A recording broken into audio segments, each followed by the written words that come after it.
Class 9th, subject chemistry, and hope students you are all well at your home. बच्चों, हम पढ़ रहे थे इससे पहले एलिमेंट्स क्या होते हैं, या मेटल्स होते हैं या नॉन मेटल्स होते हैं। आज हमने पढ़ना है मेटल्स।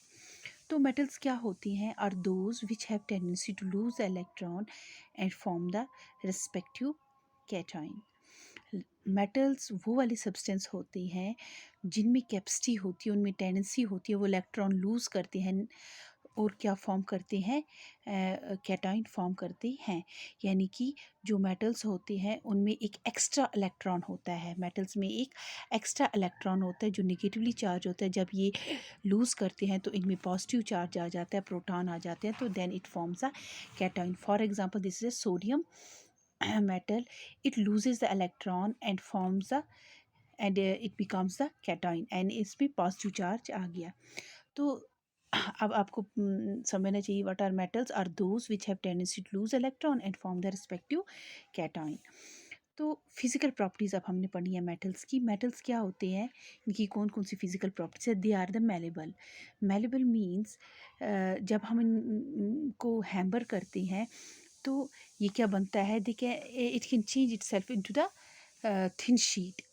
ठीक है ना, ये किस में चेंज हो जाते हैं? एक थिन शीट में। फॉर एग्जांपल आप एलुमिनियम फॉइल की बात करें तो कितनी सॉफ्ट एक थिन शीट में चेंज हो जाता है मेटल।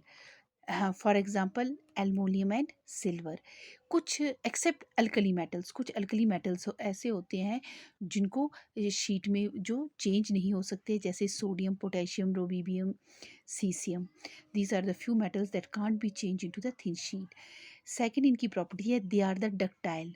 मतलब दे आर डक्टाइल, जब हम उनको हैमर करेंगे they can be drawn into the thin wire, जिनकी वायर बन सकती है। फॉर एग्जांपल एल्युमिनियम, सिल्वर या कॉपर की, तो कॉपर की वायर्स होती हैं।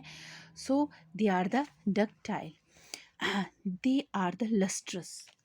लस्ट्रस मीन्स वो क्या होते हैं, इनमें ये शाइनी सब्सटेंसेस होती हैं। ठीक है ना, मेटल्स जो होते हैं वो शाइनी होते हैं, इनकी लस्ट्रस होते हैं।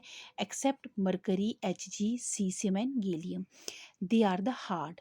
जो मेटल्स होते हैं वो हमेशा हार्ड होते हैं, क्योंकि जो इनके जो पार्टिकल्स होते हैं इनमें जो फोर्स ऑफ अट्रैक्शन होती है वो क्या, ये क्लोजली बाइंड होती हैं। That's why they are the hard. Except sodium and potassium which can be cut into the knife. They are the good conductor of the heat and electricity. जो metals होते हैं ये आते हैं, यानी कि ये कंडक्ट करते हैं हीट और इलेक्ट्रिसिटी। कैसे? क्योंकि इनमें एक फ्री मोबाइल इलेक्ट्रॉन होता है जो कंडक्ट करता है इलेक्ट्रिसिटी। जो मेटल्स होते हैं इनका हाई मेल्टिंग और बॉइलिंग पॉइंट होता है। एक्सेप्ट सोडियम, पोटेशियम, कैल्शियम, जिनका जो मेल्टिंग और बॉइलिंग पॉइंट होता है वो लो होता है। They are sonorous means they can produce a ringing sound. हम प्रॉपर्टीज ऑफ मेटल क्या है, यानी कि ये क्या प्रोड्यूस करते हैं, रिंगिंग साउंड। अब ये क्या थी, ये थी physical properties of the metal. So अब हम पढ़ेंगे chemical properties of the metal. First of reaction with oxygen. They react with oxygen to form the oxide. Metals जब भी रिएक्ट करते हैं ऑक्सीजन के साथ, मेटल जब रिएक्ट करते हैं ऑक्सीजन के साथ, ये क्या फॉर्म करते हैं, मेटल ऑक्साइड। फॉर एग्जांपल हम मेटल ले लेते हैं सोडियम। सोडियम की अगर हम रिएक्शन करेंगे ऑक्सीजन के साथ, ये सोडियम ऑक्साइड बना लेता है।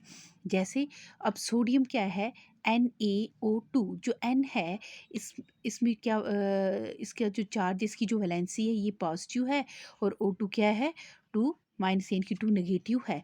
जब इसको हम ये करेंगे, जब इसकी रिएक्शन होगी, जब इसको क्रिस क्रॉस करेंगे, जो सोडियम है पॉजिटिव चार्ज हम पहले लिखते हैं, तो सोडियम के पाँव के नीचे क्या आ जाएगा, 2, यानी कि नेगेटिव इसका 2 आ जाएगा और यहाँ पॉजिटिव चला जाएगा क्रिस क्रॉस करने से। तो पहले हम पॉजिटिव चार्ज लिखते हैं, फिर हम नेगेटिव चार्ज लिखते हैं।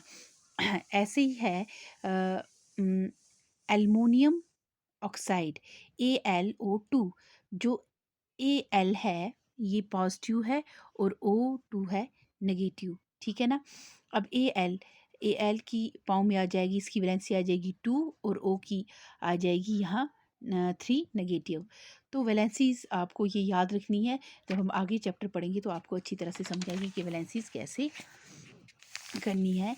तो अब मेटल ऑक्साइड्स जो होते हैं, metal oxide they are basic in nature, they turn the red litmus into blue. जितने भी मेटल ऑक्साइड्स होते हैं ये बेसिक होते हैं नेचर में, क्योंकि जब हम ये क्या करते हैं, जो रेड लिटमस होता है इसमें चेंज कर देते हैं ब्लू में।